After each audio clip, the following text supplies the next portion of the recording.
اور زندگی بے بندگی شرمندگی۔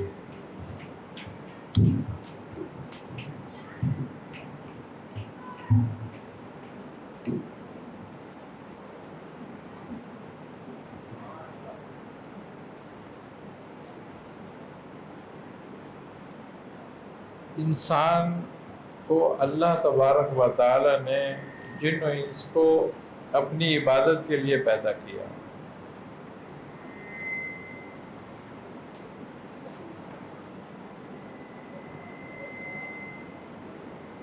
اور ہم نے عالم مثال میں یہ عہد بھی کیا، جب رب تعالیٰ نے ہم سے پوچھا کہ الست بربکم، تو ارواح نے جواب دیا قالوا بلا، یعنی کہ بلا، کیوں نہیں۔ اسی عہد کے امتحان کے لیے ہمیں عالم مثال سے عالم اجسام میں بھیجا گیا، تاکہ ہم اپنے عہد اور اپنے وعدے کا کتنا پاس اور بھرم رکھتے ہیں اور اس کو کتنا نبھاتے ہیں۔ جب انسان دنیا میں آتا ہے تو ہر انسان جو ہے، جو پیدا ہوتا ہے بچہ، وہ فطرت اسلام پر پیدا ہوتا ہے، مگر ماحول، حالات، اس کی جائے پیدائش جو ہے وہ اس کی زندگی کا فیصلہ کرتی ہے کہ وہ آگے حق پر ہوگا یا باطل کے ساتھ ہوگا۔ اب یہاں پر جو ہے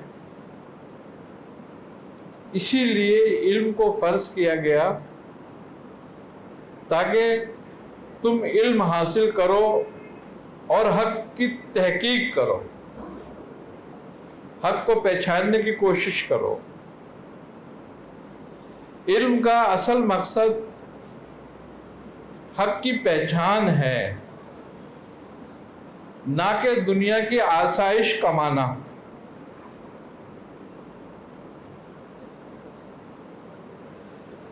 ہم جو کچھ علم حاصل کرتے ہیں اس میں 3 طرح کے علوم ہیں۔ ایک علم الادیان، جس کو دین کا علم کہتے ہیں۔ ایک علم الابدان، جس کو طب اور سائنس کہتے ہیں، اور ایک علم الارضیان یعنی عصری علوم۔ اب یہ 3 علم الگ الگ تقسیم ہوئے۔ اب جس نے بھی جس علم میں کمال حاصل کیا، لیکن اگر ہمارے علم نے ہمیں خدا کی شناخت نہیں کرائی تو وہ سارا فضول ہو گیا، اور وہی علم ہماری بربادی کا نتیجہ نکلا۔ اس نے ہماری دنیا اور آخرت دونوں خراب کر دی۔ علم کا اصل مقصد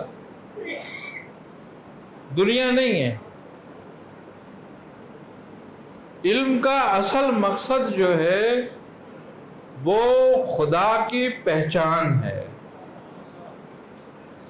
اور جس نے اپنے علم سے خدا کو نہ پہچانا اور ساری دنیا کو پہچان لیا تو اس کا علم نافع نہ رہا، وہی علم اس کی بربادی کا نتیجہ بن گیا، وہی علم اس کو جہنم کے گھڑے میں ڈال دیتا ہے۔ تو علم اصل کس چیز کے لیے ہے؟ علم اصل اس لیے ہے کہ انسان اس علم کے ذریعے اپنا مرتبہ اور اپنا مقام پہچانے۔ انسان کا جو مقام ہے وہ اس کا مقام اصل میں بندگی ہے اور بندہ ہونے میں ہے۔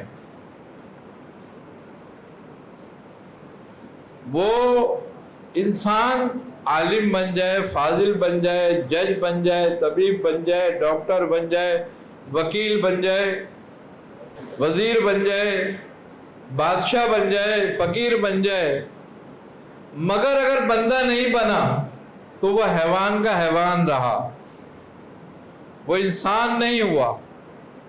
اللہ تعالیٰ نے جس انسان کے لیے فرمایا کہ لَقَدْ خَلَقْنَا الْإِنسَانَ فِي أَحْسَنِ تَقْوِيمٍ، وہ انسان کون ہے؟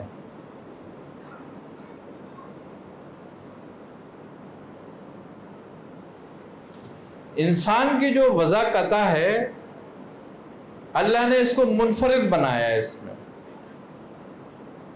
مگر عادات اور اطوار میں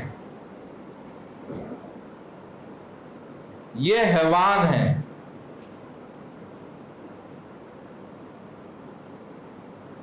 فرق اتنا ہے کہ حیوان جو ہے وہ حیوان صامت ہے اور یہ حیوان ناطق ہے، یہ بولنے والا حیوان ہے۔ جانور کیا کرتے ہیں؟ جیسے کہ آگے اسی آیت میں آگے اللہ تبارک و تعالیٰ فرماتا ہے کہ ثم رددناه اسفل سافلین، کہ یہ اپنے اعمال میں جانوروں سے بھی بدتر ہو گیا۔ تو اس کا مطلب یہ ہے کہ انسان کو انسان بناتا ہے اس کا عمل۔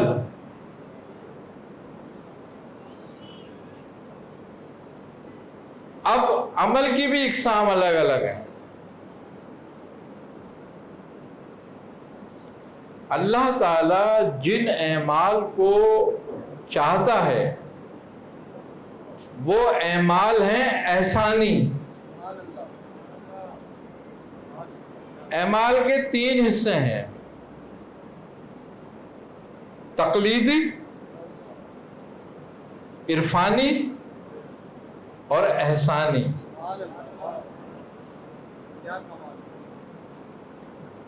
اب دیکھنے والی بات یہ ہے کہ علم حاصل کرنے کا مقصد یہ ہے کہ ہم تقلید سے نکل کر احسان تک پہنچے۔ اگر جو علم ہمیں تقلید سے نکال کر احسان تک لے جائے وہ علم نافع ہے۔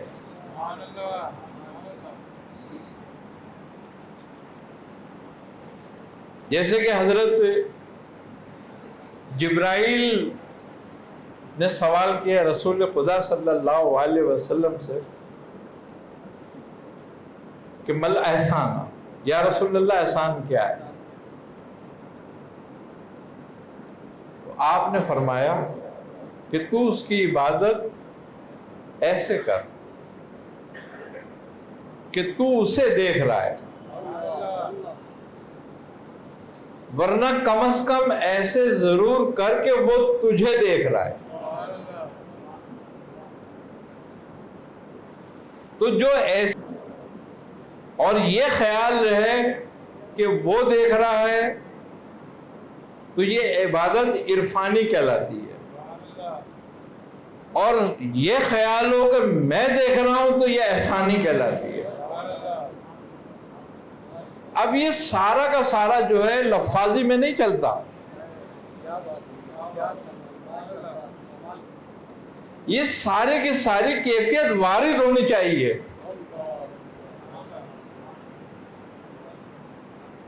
کیوں؟ اور یہ وارد نہیں ہوتی کب تک؟ جب تک بندہ بندگی کے مقام میں نہیں داخل ہوتا۔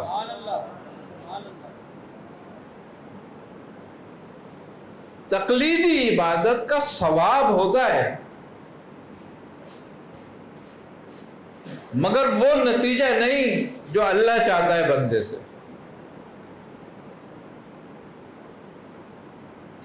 ہم نماز پڑھتے ہیں، 5 وقت پڑھتے ہیں، پابندی سے پڑھتے ہیں،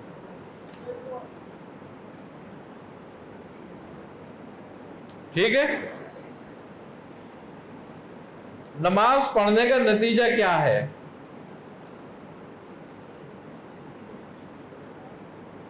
اللہ تعالیٰ نے نماز کے فائدے بتائے ہیں نا کہ کیا ہوتا ہے۔ نماز کا فائدہ یہ ہے کہ وہ ہمیں روکے برائی سے، فحش کاموں سے۔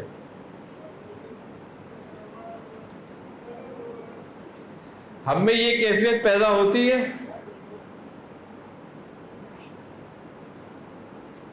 رکتے ہیں برائی سے، رکتے ہیں فحش کاموں سے، تو اللہ تو نتیجہ بتا رہا ہے اس کا، تو پھر نتیجہ کیوں نہیں آ رہا؟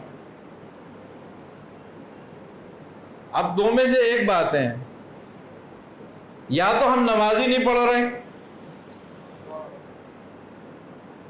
جس کا نتیجہ ہے، تو اس کا مطلب یہ ہے کہ جب نتیجہ نہیں آ رہا تو ہم بندگی میں شامل ہی نہیں ہیں۔ آپ ایک نوالا روٹی کھاتے ہو، اس کا نتیجہ آتا ہے؟ ایک گلاس پانی پیتے ہو، اس کا نتیجہ آتا ہے؟ اور جس کا نتیجہ رب بتا رہا ہے اس کا آ نہیں رہا، اس کا مطلب کیا ہوا؟ تو اس کا مطلب یہ ہے کہ نہ علم ہی فائدہ کر رہا ہے، نہ نماز ہی فائدہ کر رہی ہے۔ روزہ تقویٰ پیدا کرتا ہے؟ کرتا ہے نا؟ ہم میں سے کتنے کو متقی بنایا اس نے؟ اس کا مطلب کیا ہوا کہ روزہ رکھا ہی نہیں، فاقے سے رہے۔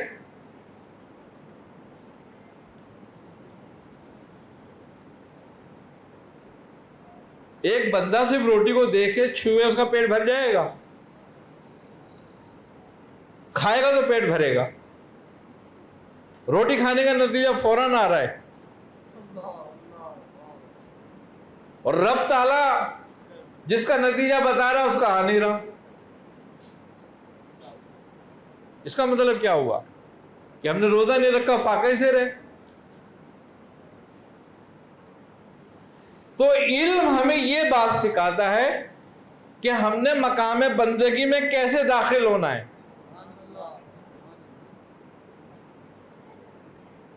اور جو بندہ مقام بندگی میں داخل ہوتا ہے اس کی ہر عبادت کا نتیجہ آتا ہے۔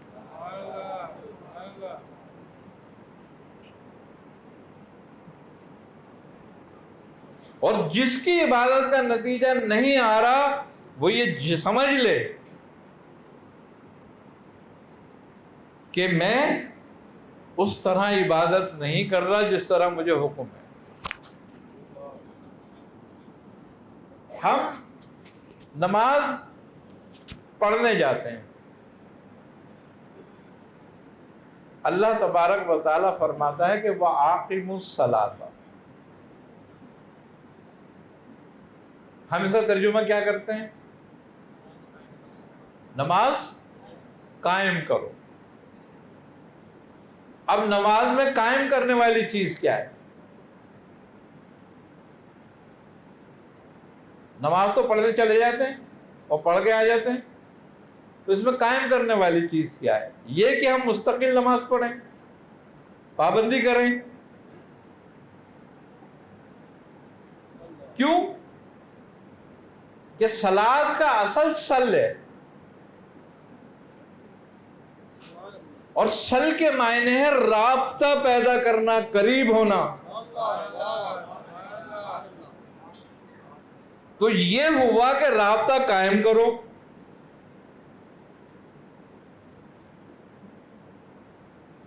اور جب رابطہ قائم ہی نہیں کیا تو وہ وَأَقِیمُوا الصَّلَاةَ کا مقصد ہی نہیں ہوا۔ پورا پڑھ کر آ گئے.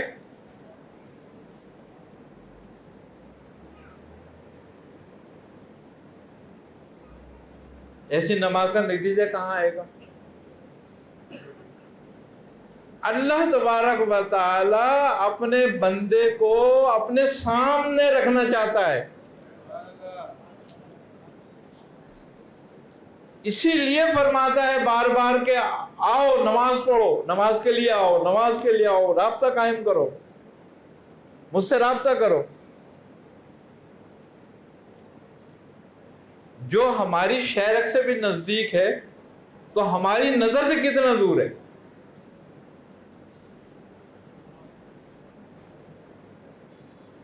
جب رسول خدا نے فرمایا کہ گویا تو اس کی عبادت ایسے کر کے اس کو دیکھ رہا ہے، تو اس کا مطلب کیا ہوا؟ رابطے میں ہے تو دیکھ رہا ہے نا، قرب میں ہے تو دیکھ رہا ہے نا. اور جب قرب حاصل ہوتا ہے تو پھر سارے فوائد حاصل ہوتے ہیں. تو اصل علم جو ہے وہ اسی بات کے لیے ہے کہ علم تیرا تجھے تیرے رب کی پہچان کرائے، نہ کہ ساری دنیا کی. خوبی کی بات یہ ہے کہ میں اپنے علم سے سب کے عیب نکال لیتا ہوں، سب کے عیب جان لیتا ہوں.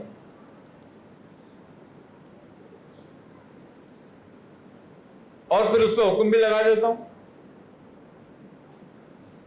لیکن کیا میرے علم نے میرے اپنے نفس کے کوئی عیب بتایا مجھے؟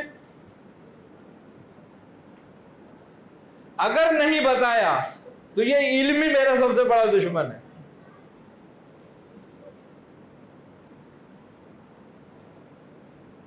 کیوں؟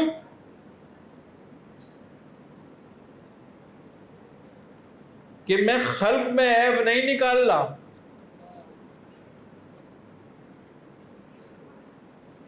میں خلق پہ معترض ہو کے خالق پہ معترض ہوں. خلق کس کی ہے؟ اللہ کی ہے.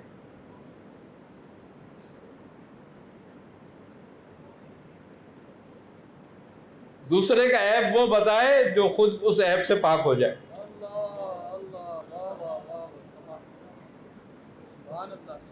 اور اگر مجھ میں وہ عیب ہے تو مجھے کوئی حق نہیں کہ میں کسی اور کا عیب بتاؤں.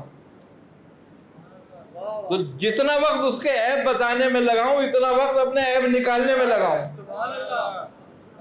تو اس علم کا فائدہ ہوا مجھے. جو بندہ ہوتا ہے نا، مقام بندگی میں داخل ہو کے بندہ ہو جاتا ہے، اس کی نظر میں خلق کے عیب ختم ہو جاتے ہیں.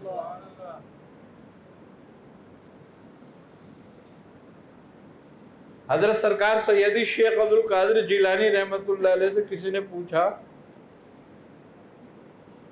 کہ حضرت یہ بتائیں کہ ولی کی پہچان کیا ہے؟ آپ نے فرمایا کہ ولی کی پہچان یہ ہے کہ وہ خلق کو بے عیب دیکھے. تو انہوں نے پوچھا حضرت اس خلق میں تو چور چکے ڈاکو سارے موجود ہیں.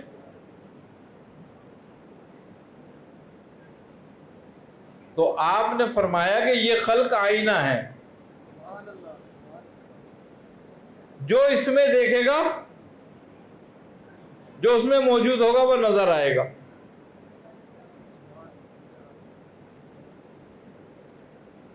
حدیث بھی ہے کہ مومن مومن کا آئینہ ہے.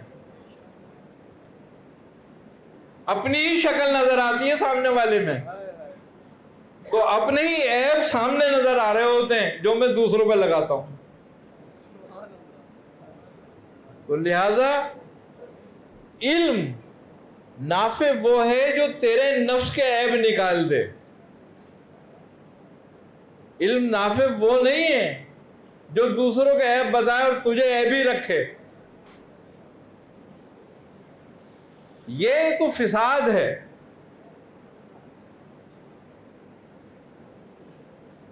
علم نافع کی دعا مانگتے ہیں نا کہ اللہ ہمیں علم نافع دے، لیکن علم نافع کا مطلب کیا ہے؟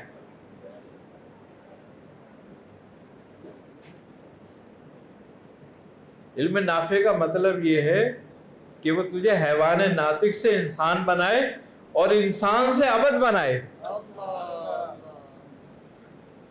جب تو عبد ہو جائے گا تو وہ معبود تجھ پہ اپنی رحمت کرے گا،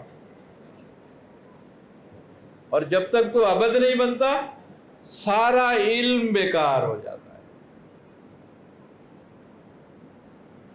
اب صوفیہ کے نزدیک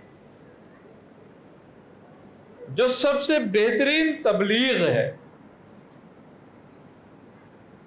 وہ یہ ہے کہ وہ فرماتے ہیں کہ لوگوں کو تبلیغ اپنی زبان سے مت کرو،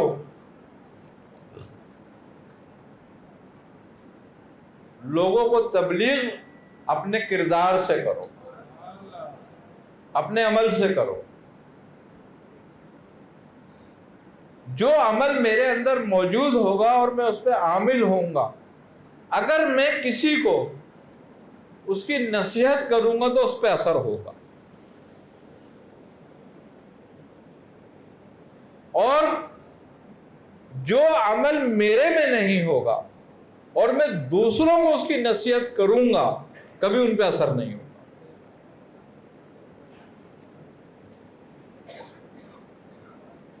اللہ تعالیٰ فرماتا ہے کہ اور لوگوں میں وہ بات کیوں کرتے ہو جو خود نہیں کرتے۔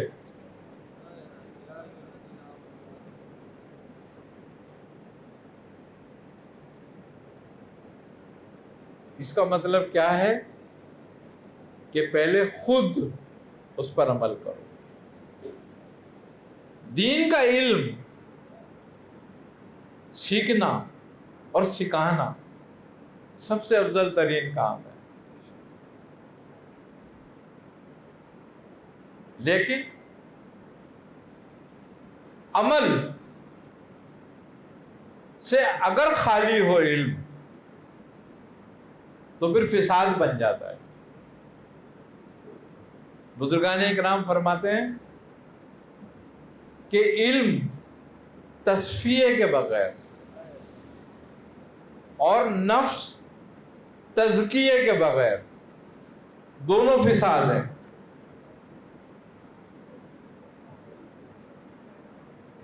آج یہ دیکھو کتنے لوگ شہید ہوئے، کہیں مسجدوں میں بم دھماکے ہو رہے ہیں، کہیں مارا جا رہا ہے، کہیں قتل کیا جا رہا ہے۔ یہ مسجدوں میں جو دھماکے ہوتے تھے مسلمانوں میں ہی آن کے وہ دھماکے کرتے تھے، وہ کون لوگ تھے؟ وہ سب مسلمان ہی تھے نا۔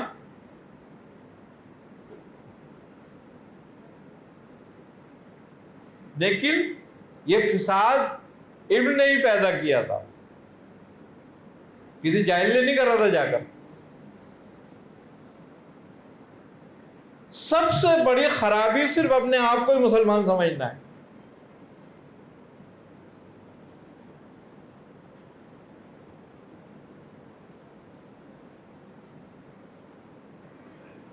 پہلے مسلمان بن جاؤ، پہلے بندے بن جاؤ، پھر اپنے آپ کو بندہ بھی کہو مسلمان بھی کہو۔ لیکن ہم ساری دنیا کو مسلمان بنانا چاہتے ہیں اور خود مسلمان ہونا نہیں چاہتے، تو اس علم کا ہمیں کیا فائدہ؟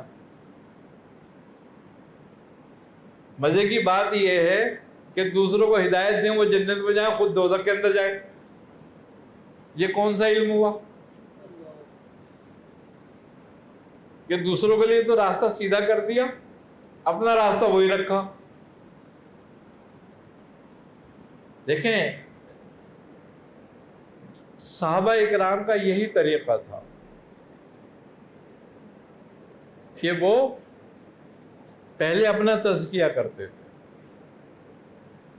بزرگان اکرام کا صوفیہ کا طریقہ یہ رہا کہ پہلے اپنا تزکیہ کرتے تھے، پھر مخلوق کی طرف آتے تھے۔ آج ہمارے ہاں سب سے بڑا فساد یہی ہے کہ ہم اپنا تزکیہ نہیں کرتے، ہم اپنے علم کا تصفیہ نہیں کرتے. کیوں نہیں کرتے؟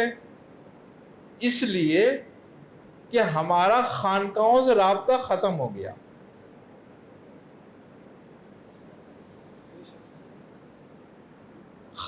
مدرسے اور خانقاہیں کیوں ہوتی تھیں؟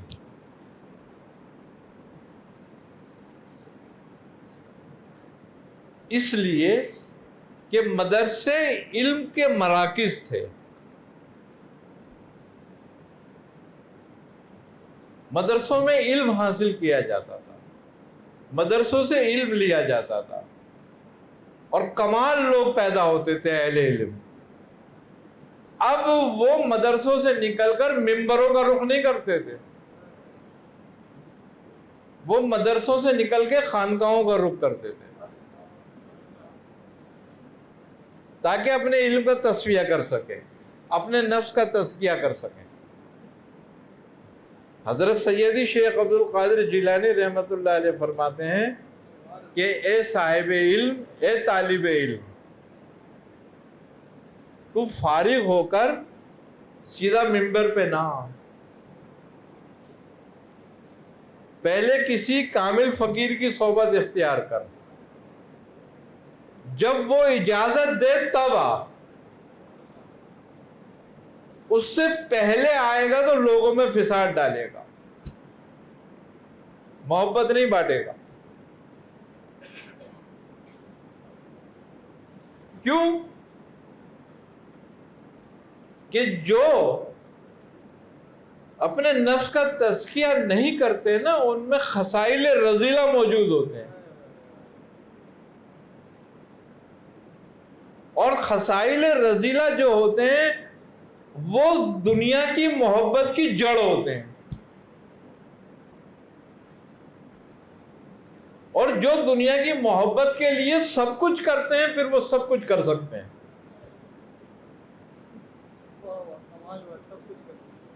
پھر وہ سب کچھ کر سکتے ہیں.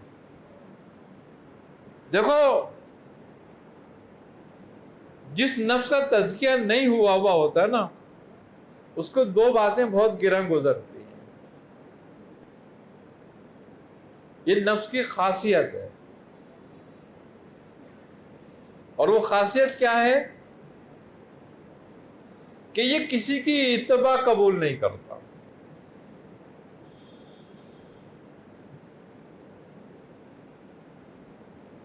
سب سے بڑی جو اپنے لیے یہ جس چیز کو سب سے بڑا دشمن سمجھتا ہے، کسی کے تابع ہونا، یہ نہیں ہوتا.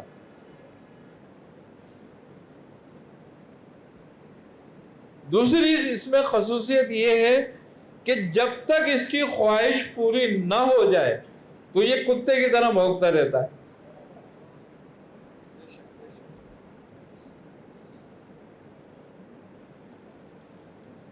اب یہ دونوں باتیں اس کی ایسی ہیں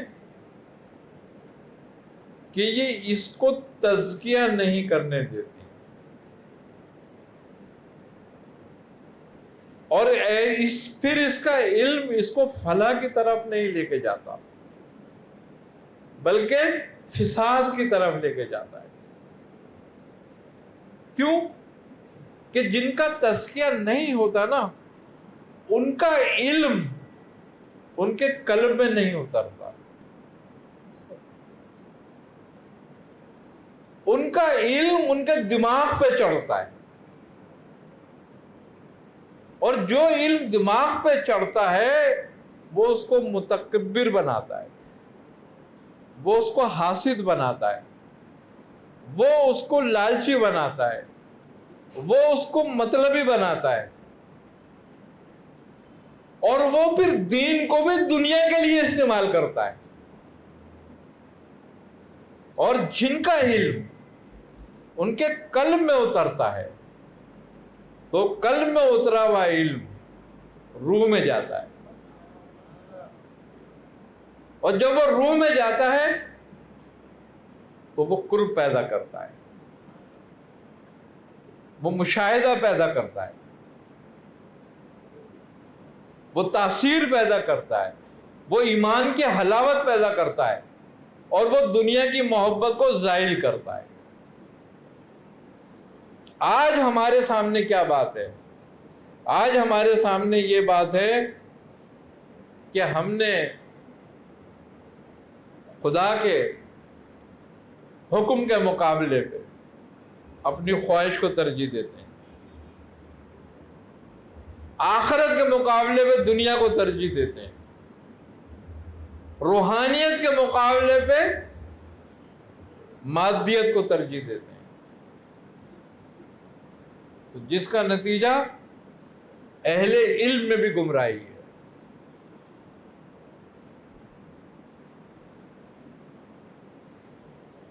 اصل یہ ہے، علم کا اصل مقصد اور اصل فائدہ یہ ہے کہ تجھے دنیا کے مقابلے میں آخرت دکھائے، تجھے خواہش کے مقابلے میں خدا کا حکم دکھائے، تجھے مادے کے مقابلے میں روحانی کی طرف لے جائے، تو علم کا فائدہ ہوا، نہیں تو علم بے مقصد ہو جاتا ہے۔ یہی علم نافع ہے۔ ہمارے ہاں علم کی کمی نہیں ہے،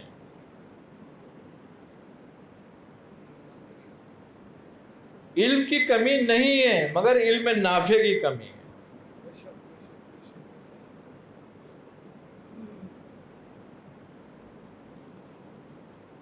ہمیں تربیت کی ضرورت ہے۔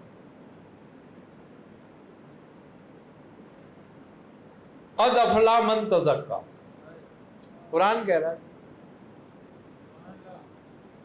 یہ نہیں کہہ رہا جس نے علم حاصل کر لیا وہ فلاح پا گیا، فلاح پا گیا، یہ کہہ رہا ہے جس نے اپنا تزکیہ کیا وہ فلاح پا گیا۔ تو سارا علم فلاح کے لیے تو ہے، اور اگر علم میں فلاح نہیں ہے تو پھر کچھ بھی نہیں ہے۔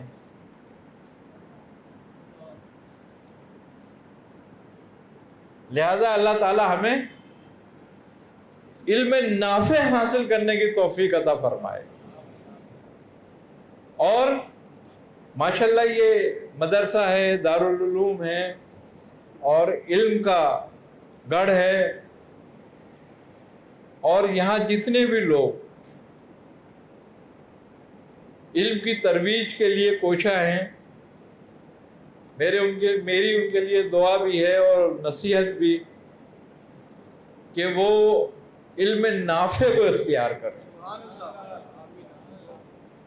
اور اللہ تعالیٰ یہاں سے جو عالم نکالے وہ علم نافع کا حامل ہو۔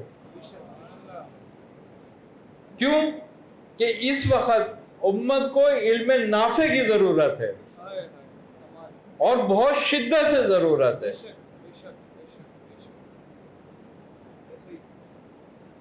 ورنہ ہم مسلمان اپنا تشخص کھو رہے ہیں، ہم اپنے اسلاف کی جو محنت تھی اس کو ختم کر رہے ہیں، اس کو مٹی میں ملا رہے ہیں۔ لہذا ہمارے مدارس میں، ہمارے علماء کے لیے، ہمارے اہل علم کے لیے یہ بہت ضروری ہے کہ اللہ تعالیٰ ان کو علم نافع عطا کرے، اور وہ علم نافع کی ہی کوشش کریں۔ دیکھو، اللہ نے ہمیں یہاں ضرورتیں پوری کرنے نہیں بھیجا، مقصد کے لیے بھیجا ہے۔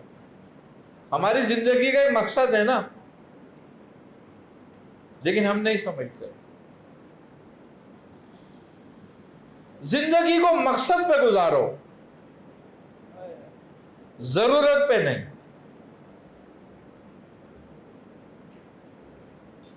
کیوں کہ تم آئے مقصد کے لیے ہو، اور تمہارا مقصد یہاں صرف ایک ہی ہے، اپنے رب کی پہچان کرنا۔ اگر وہ حاصل نہیں ہوا تو کچھ حاصل نہیں ہوا۔ پھر جس نے ساری دنیا کو پایا اور رب کو کھو دیا تو اس نے کیا پایا؟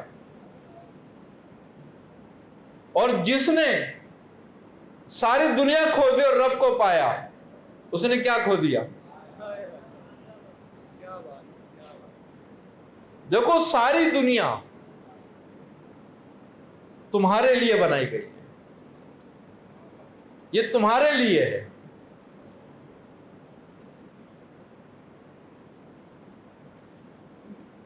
مگر تمہیں کس کے لیے بنایا؟ تمہیں اس نے اپنے لیے بنایا۔ انسان کی قیمت اس کا رب ہے، دنیا کی کوئی نعمت نہیں۔ تو آدمی دنیا کے لیے اپنے آپ کو بیچ دے تو اس سے بڑا بے وقوف کوئی نہیں۔ تو لہذا ہمیں چاہیے کہ ہم اپنی زندگی کا ایک مقصد بنائیں، اور وہ مقصد کیا ہے؟ وہ مقصد ہے اپنا تزکیہ اور اپنے رب کی پہچان۔ یہی ہے کہ جس نے پہچانا اپنے نفس کو اس نے پہچانا اپنے رب کو۔ تو اپنا تزکیہ اور اپنے رب کی پہچان، یہی اصل علم کی مقصد اور یہی علم ہے، ورنہ سارا کچھ بیکار ہو جاتا ہے، کوئی فائدہ نہیں ہوتا۔ پھر جانور میں انسان میں کوئی فرق نہیں ہے، جانور بھی گھوم پھر کے اپنی خوراک پا لیتا ہے اور اپنی نسل بڑھا لیتا ہے۔ یہ جانور کو بھی پتا ہے کہ مجھے کھانا ہے اور نسل بڑھانی ہے۔ اگر یہی سب کچھ انسان کو بھی پتا ہے تو پھر کیا نتیجہ نکلا؟ تو لہذا علم نافع یہی ہے کہ ہم اس سے رب کو پہچانیں، اپنا تزکیہ کریں، اور خیر خواہ لوگوں کی اسی میں ہی ہے کہ ہم اپنے تزکیے کے ساتھ ساتھ ان کا بھی تزکیہ کریں، ان کو بھی ہدایت پہ لائیں، ان کو بھی علم سکھائیں۔ تو اس سے پھر بڑا کوئی کام نہیں۔ ہمارا جو مقصد تھا، ہماری جو ذمہ داری تھی، وہ پوری ہم نے کر دی۔ ایک انسان بھی اگر ہم نے بنا لیا، وہ جس کو بندہ کہتے ہیں، تو ہماری زندگی کا مقصد پورا ہوگا۔ ہم نے ساری دنیا کو ہدایت نہیں دے سکتے، مگر کسی ایک کو بھی دے کے صحیح حقیقی طور پہ اس کو بندہ بنا دیا تو ہماری زندگی کا مقصد پورا ہو گیا۔ کیوں؟ کہ ہر بندے کا منصب ہے یہ کہ وہ لوگوں کو نیکی کی دعوت دے، لوگوں کو اچھائی کی طرف بلائے۔ یہ ہر بندے کی ذمہ داری ہے۔ تو اس کا مطلب یہ ہے کہ جب یہ ہر بندے کی، ہر امتی کی ذمہ داری ہے، تو پھر تزکیہ کرنا بھی ہر امتی کی ذمہ داری ہے۔ اپنا علم حاصل کرنا بھی ہر امتی کی ذمہ داری ہے اپنا۔ تو ہمیں چاہیے کہ ہم اپنے اعمال پہ نظر رکھیں۔ ہم نماز پڑھتے ہیں تو اس کا نتیجہ نکالیں، ہم روزہ رکھتے ہیں تو اس کا نتیجہ نکالیں، ہم زکوٰۃ دیتے ہیں تو اس کا نتیجہ نکالیں۔ بے مقصد نہ کریں، کچھ نتیجہ نکالیں۔ اور جب ہم صحیح کرتے ہیں نا نتیجہ نکالنے کی، تو اللہ ہماری مدد کرتا ہے۔ اللہ تعالی ہم سب کو سننے اور عمل کرنے کی توفیق عطا فرمائے۔